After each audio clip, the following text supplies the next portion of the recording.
we are close to the end of the year, but it has been 10 long months since Russia invaded Ukraine. Even after witnessing defeat in 3 Ukrainian cities, Russian President Vladimir Putin is not ready to back down. So how far will this go? Well, NATO believes that Russia is prepared for a long, grinding war and warns that the Russian president should not be underestimated. NATO Secretary General Stoltenberg has warned that there is no sign that Moscow is willing to give up on the overall goal of controlling Ukraine.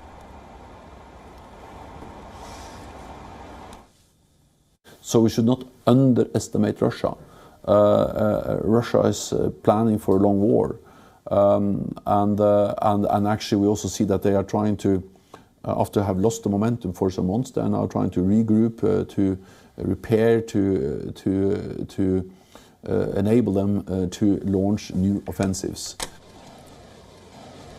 In response to the setbacks on the battlefield, Moscow has unleashed waves of missile and drone strikes against Ukraine's civilian energy infrastructure.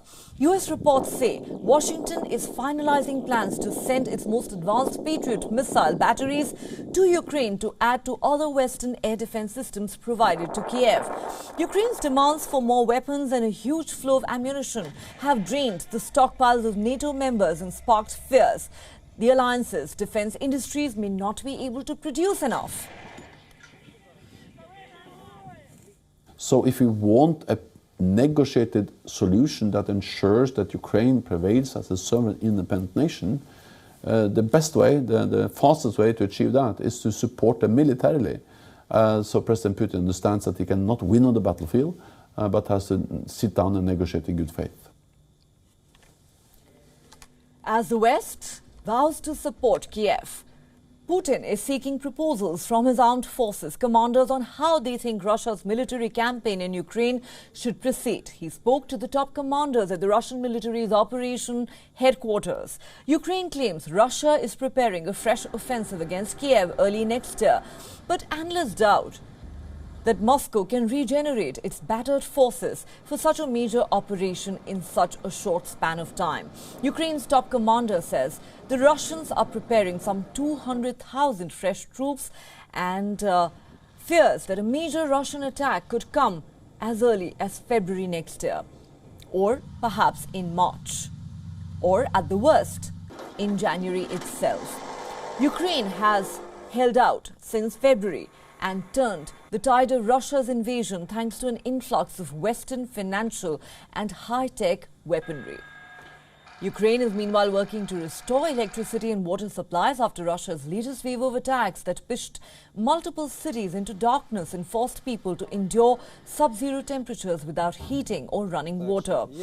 In Kiev, workers rushed to clear the streets of the heavy snow that blankets the streets as the Ukrainian capital suffers from a series of power outages. Residents seem to have learned to adapt, with portable generators running outside shops and many returning to less up-to-date forms of technology to keep themselves entertained during the blackouts. Ну, сподіваємося, що все наладиться і все буде добре. А так, переживемо. Ми ж українці, сильна нація. То так і треба, значить. Все з усім справимося. А генератори, да, на освітлення люди теж повинні бачити товар. А як без світла ви щось побачите в темряві? Не будете ж заходити з телефоном, підсвічувати, щось дивитися. Хочеться, щоб людям теж було хоч що, на малость, так сказати, трошки легше з вибором.